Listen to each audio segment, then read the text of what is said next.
Français et Françaises, la guerre en Ukraine en 2022-2023 est la continuité de la guerre froide entre la Russie et les États-Unis d'Amérique. Si la Russie a envahi l'Ukraine, c'est pour éviter que l'Ukraine rentre dans l'OTAN. Car la Russie ne veut pas que l'OTAN mette une base militaire au bord de ses frontières. C'est pour cela que l'Ukraine et la Russie sont rentrées en guerre.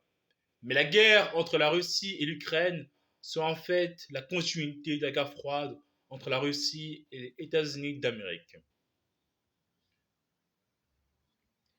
La France a décidé une aide militaire par l'envoi d'avions de Rafale pour aider l'Ukraine. Mais la France n'a pas décidé d'envoyer ses hommes en Ukraine. La France a décidé d'aider l'Ukraine dans la guerre qu'elle a contre la Russie.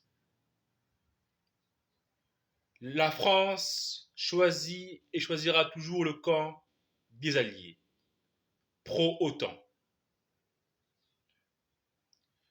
Les conséquences de la guerre froide entre la Russie et les États-Unis d'Amérique au niveau de la guerre en Ukraine sont l'inflation des matières premières telles que le blé, car l'Ukraine est un des grands producteurs de blé au niveau du monde. Pour la France, la Russie était un des fournisseurs de gaz en France. Mais la France se doit maintenant de se fournir en gaz ou en pétrole via des pays frontaliers tels que la Chine ou l'Inde.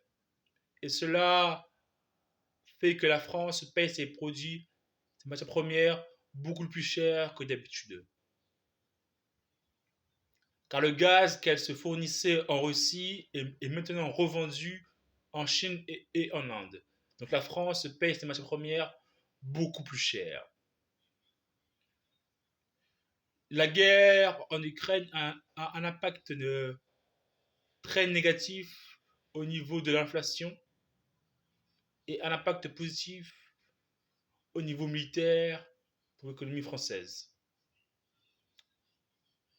J'espère que la guerre en Ukraine se terminera. Vive la France, vive le peuple.